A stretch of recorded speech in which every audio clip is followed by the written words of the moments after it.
soal itisolana. Memang ini merupakan salah satu yang diinginkan oleh Hadrat Almarhum Kiai Ahmad Sufyan sejak jauh-jauh sebelum beliau wafat. Bahkan nama itisolana itu nama yang memang oleh beliau sendiri dipilih. Nama itisolana itu nama dari beliau sendiri. Bahkan beberapa kali saya ajukan nama-nama lain, beliau tidak mau, tetap itisolana, Ittihad Sholawat Nariyah. Jadi saya ulang, ini memang sudah diinginkan oleh beliau sejak jauh-jauh hari, jauh-jauh waktu sebelum beliau wafat.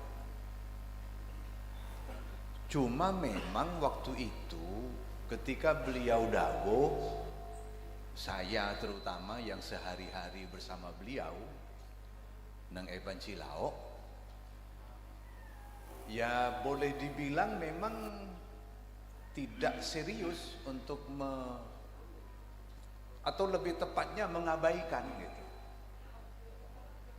Mengabaikan apa yang beliau dawuhkan. Itu lebih tepat. Jadi bukan cuma tidak serius untuk mewujudkan apa yang beliau inginkan. Saya ini yang sehari-hari bersama beliau, kalau sudah beliau dawuh itu ya saya iya engki fokus kento, engki saya kento. Tapi setelah itu ya tidak saya kerjakan, saya abaikan. Sampai kemudian berulang-ulang beliau dawuh. Yang didawuhkan oleh beliau antara lain supaya itisolana ini punya kepengurusan sampai ke tingkat desa. Jadi bukan cuma di tingkat kabupaten, di tingkat provinsi, selain tentu di tingkat nasional, tapi juga kepengurusan sampai di tingkat desa. Bahkan beliau menginginkan supaya ada ikatan antar anggota dengan pengurus ini. Anggota itu supaya diberikan kesempatan untuk memberikan kontribusinya, tidak usah banyak, setiap bulan misalnya 2.000, 3.000 rupiah, tidak usah banyak, yang penting ada ikatan, kata beliau, setiap anggota. Nah itu keinginan-keinginan beliau. Sampai beliau kemudian wafat, keinginan itu tidak kita wujudkan. Yang paling berdosa sebenarnya saya, karena saya yang sehari-hari menemani beliau. Yang paling bersalah sebenarnya saya. Lalu setelah beliau wafat dapat kira-kira 1, 2 atau 3 tahun, itu Kiai Khalil As'ad juga kemudian menyinggung soal ini. Apa yang disinggung oleh Kiai Sufyan pendataan anggota itu, pendataan anggota itu dawuhkan oleh Kiai Khalil waktu itu, kira-kira 2-3 tahun setelah beliau wafat. Nah, saya memang tidak bertanya kepada Ki Sufyan, tidak tanya kepada Ki Khalil As'ad, tidak tanya apa perlunya semua ini, apa perlunya dibentuk pengurus-pengurus sampai ke tingkat desa. Walaupun kata beliau pengurusnya banyak, cokop katelo kampa kalema kanem. Jadi misalnya ke pengurus kampaan, jelah kampaan lah, tak usah banyak. Saya memang tidak tanya, termasuk apa perlunya semua ini yang diinginkan oleh beliau, kemudian didata, kemudian kata Kiai Sufyan diterbitkan kartu anggota. Saya memang tidak tanya, tapi kayaknya ini kalau disambung-sambungkan dengan keinginan beliau supaya pengamal sholawat nariyah itu lebih dari 50%, mungkin ini salah satu pentingnya pendataan. Karena seperti di Seletreng saja itu ada 38 atau 39 titik sholawat satu desa. Cuma ketika edata anggota sholawat malam Senin, malam Selasa, saben malam pada itu 38 atau 39 titik. Pada sisa malam itu ada 2, 3, 4 rutinan. Bahkan setiap 3 bulan sekali ini dikumpulkan. Kayak di sinilah ada 3 bulanan, tribulanan. Itu setelah didata, ternyata totalnya itu tak ada 16%. Dari total penduduk, bukan kakak ya, bukan kakak, total penduduk desa Seletreng itu 16% tidak nyampe. Padahal saya kata Ki Sufyan itu 50% lebih. Sampai Ki Sufyan itu dawuh sering ada bumon sampai 50% lebih, maka bakal bedah tambahan atau akan ada yang bisa menangkal murka Allah Subhanahu wa ta'ala. Walaupun sisanya ini, sisa dari 40%, sisa 40% sekian yang tidak menjadi pengamal sholawat, tak ada bagus sekali. Yang 40% lebih ini tidak ada baiknya sama sekali. Semuanya jelek, 24 jam persen, 100% jelek. Insya Allah yang 50% lebih cukup untuk menjadi penangkal murka Allah Subhanahu wa ta'ala. Itu yang sering disampaikan oleh beliau. Makanya nah termasuk juga di Mimbaan. Mimbaan itu saya baru beberapa bulan yang lalu ketemu dengan pengurus-pengurus di sana. Mimbaan itu sama, ada 40 sekian titik. Satu kelurahan itu. Keng bile jumlah totalnya apa ada? Tak ada 15% dia. Nanti jauh, 100% jauh kan. Satu. Nah,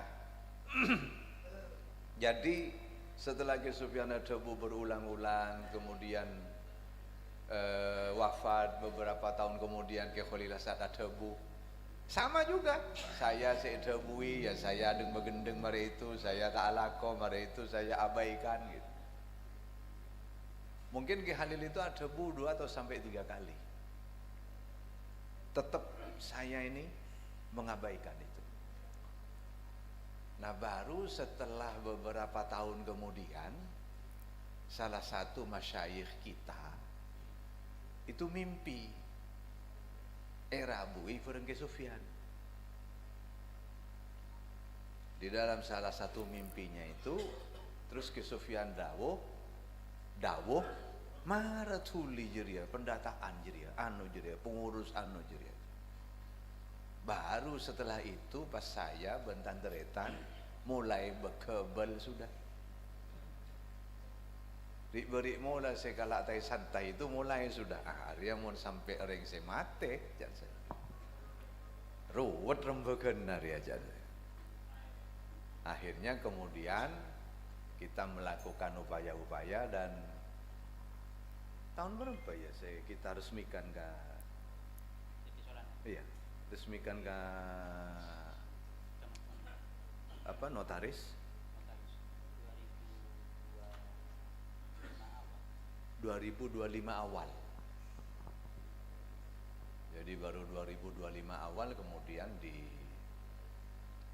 tapi sudah kita lakukan langkah-langkahnya sejak datang mimpi itu kita kemudian mulai sounding soal Itisolana. Lalu dimulai langkah-langkah yang walaupun waktu itu belum kita coba ke notaris. Nah, baru setelah itu, setelah semuanya siap, di tingkat kecamatan siap, di tingkat desa siap, baru kemudian kita langsung resmikan ke notaris. Dan begitu selesai peresmian dari notaris, langkah-langkah sekian tahun sebelumnya itu sudah tinggal menyempurnakan. Dan saya barusan dapat cerita dari Kiai Ubaidillah, insya Allah Selasa atau malam Selasa ini pengurus DPP Itisolana nanti akan menuju ke Bondowoso untuk membentuk di Bondowoso, dan setelah itu nanti ke Jember, dan terus nanti ini saya berharap mudah-mudahan di Bali, walaupun belum ada dari pengurus Itisolana secara resmi, tapi langkah-langkah ke arah itu mohon sudah mulai ditempuh, mulai dipersiapkan, mulai ditempuh, sehingga nanti pada saat ada gayung bersambut dari pengurus pusat, nanti sudah tinggal mengeklopkan, termasuk juga dengan beberapa teman-teman, beberapa tokoh-tokoh sholawat di Madura, di Sumeneb, di Pamekasan, kemarin termasuk di Jakarta, Kiai Muhammad Tamim kemarin triwulanan ke Jakarta, terus ke Jogja juga sudah disampaikan tentang ini. Lalu soal Sidoarjo, ini kalau yang Sidoarjo saya juga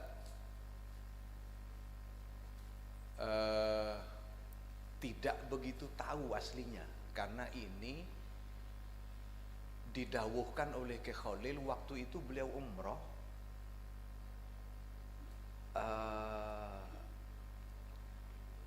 tahun 23 kalau tidak keliru. Yang menyertai waktu itu Kiai Miftahul Arifin, Ra'arif, dan beberapa itu katanya tiba-tiba waktu di Madinah Kiai Khalil ini ada bu pas area nyaman je sehingga kita mau bada. Mungkin setelah beberapa minggu harlah sholawat nang Madura itu tahun berapa itu? 23 itu ya, 22 ya. Setelah beberapa bulan dari itu Kiai Khalil As'ad umroh itu pas ada bu nang Mekah, nang Madinah, area nyaman mau beda nang Indonesia deki, mulai dari Mekah, kata beliau, mulai dari Mekah deki kita mau beda 100 tahun dengan NU kia bareng bareng jamaah sholawat. Tapi saya malah beliau datang dari umroh itu, saya tak tulingi tinggi itu sebenarnya, tidak begitu tahu juga. Belakangan kemudian Ra'arif itu yang cerita. Nah, saya tidak tanya kepada beliau, apa gitu mak waktu mau beda 100 tahun NU, 100 jamaah, tidak tanya juga saya. Tak tanya juga. Deki kadang tanya pas tak jalan iki ada ki itu kan balik tahu saya tanya keng jalanin.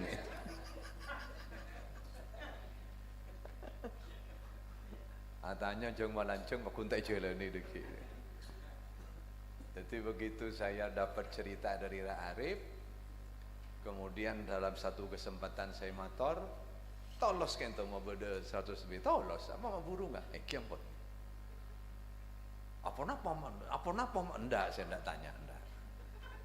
Sepenting lah jalan walaupun tanya-tanyaan gitu. Nah itu terkait yang 100 tahun NU yang insya Allah bersama 100.000 jamaah sholawat. Tapi ini tanda-tanda alamnya ini tanda-tanda alamnya ini memang cocok kayaknya. Ini sepacir kebodohan terkelacirongku sudah. Mare Bib Habib ebuli, kiai-kiai ebuli, pondok-pondok pesantren ebuli. Sekarang ini Masya Allah, sajen malarat nyari penekuan. Orang-orang yang memang kita hormati, yang memang kita cintai, itu sajen tak paju dak budi. Sajen tak paju dak. Kenapa? Karena ya itu banyak orang yang membuli, dan kalaupun dibela, saya bela bully kia itu. Teti senyaman, tak usah jawab dah. Makanya waktu itu saya bersama kiai-kiai situ Bondo waktu itu ramai soal Habib bully, kemudian berlanjut ke kiai-kiai yang dibully. Ke Khalil itu tetap sama, tak usah jawab, balik masakan sholawat, balik masakan sholawat. Tak usah jawab, ndak usah direspon. Kan mau tak respon kan mau sobi angin deki. Lagi mau sobi angin itu cakna para petinju ya, cakna para petinju. Maka pukulan itu tidak seberapa keras. Pukulan itu walaupun tidak 100%, tapi mau lopot dari sasaran, sakit itu jangan kabung. Itu cakna petinju. Tetimun lopot itu benikun perak tak oleh poin, benikun perak elang tenaga, kau bengki bang sakit kan. Teti pada pada kening serang itu, mun pas lopot itu, energi terbuang. Sakit pada beda itu. Mentang percaya coba bos. Karena sambian benih petinju, coba ngutiaki sambian dengan 100% tenaga, terus mokol angin, mau tak sakian kan? Coba lah. Iya mau lopot dari sasaran, cobalah. Jangan ngangkui sarsak, jangan ngangkui. Ninju angin, sakit itu deki itu, jelas sakit itu. Nah itu. Lalu apalagi NU. NU sekarang ini dibully, tak temu karena pokok. Jadi karena itu memang kalau lihat tanda-tandanya, memang sudah tidak ada jalan lain ini. Saya guru aku tok bareng ke UB dan beberapa waktu saya sudah ngomong sama Tante Retan di Bondo dan beberapa tempat. Saya terus terang merasa bersalah dan menyesal, sangat menyesal. Kenapa waktu Ki Sufyan ada Bu Iti Solana itu tidak langsung saya kerjakan? Mungkin kalau sudah dikerja sejak zaman Ki Sufyan ada, sekarang ini mungkin sudah karya Sajelena seluruh Indonesia sudah. Andaikan dikerja sejak beliau ibadah.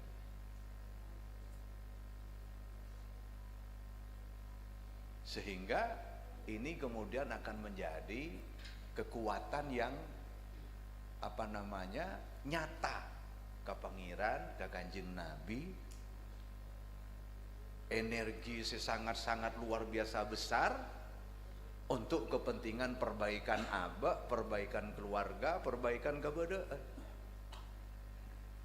Soal Iti Solana target 1 miliar, saya itu yang ngumumkan itu. Jadus matodus ya.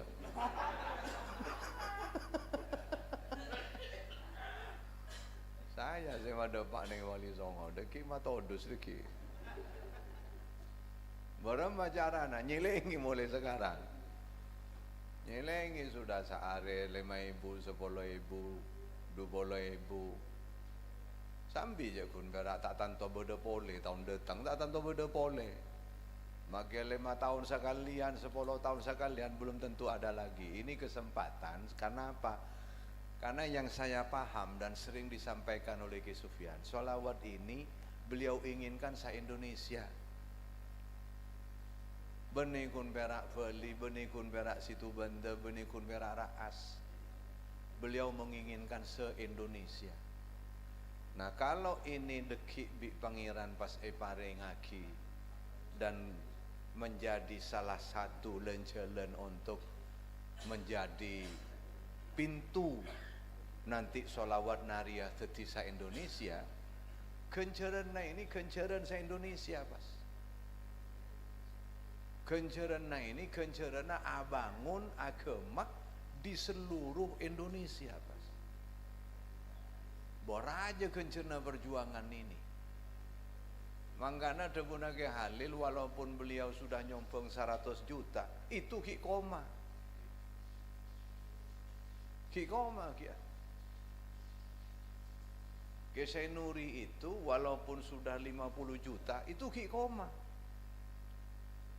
Masih ada lanjutannya lagi.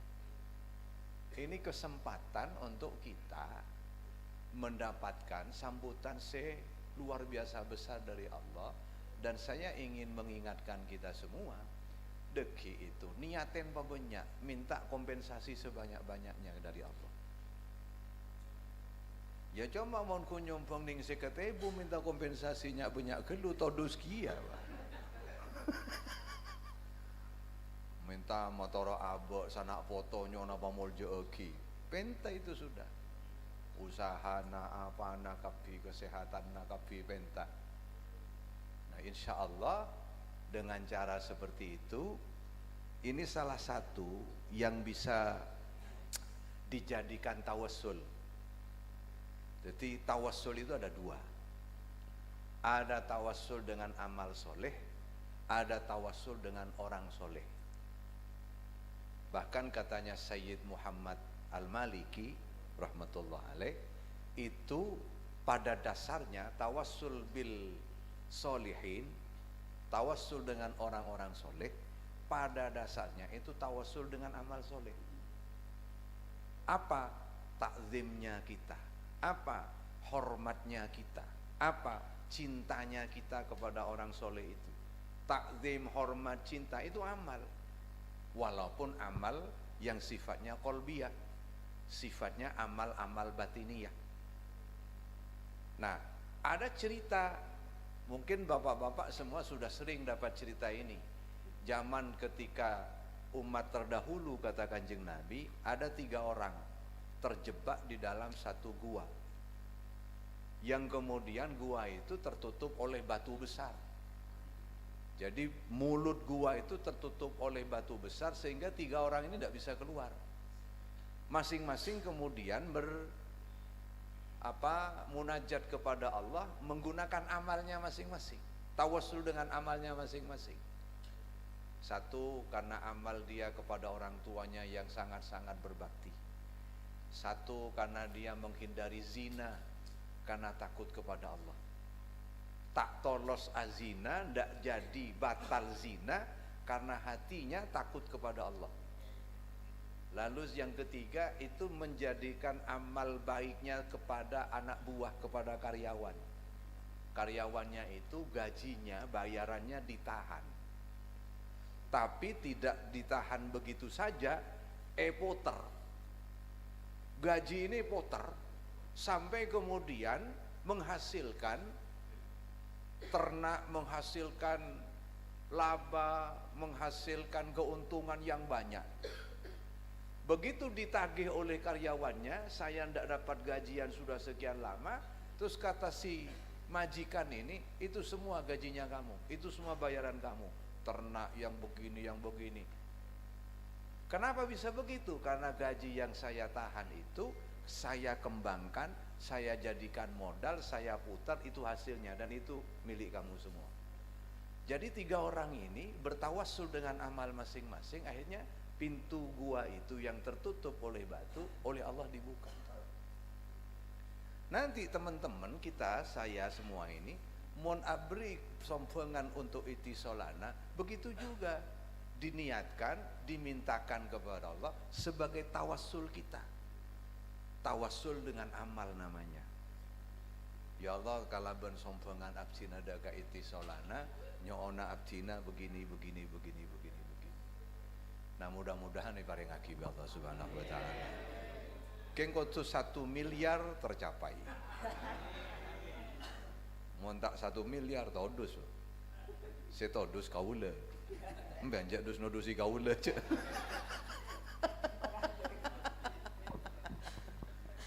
Mungkin itu, dan saya rasa cukup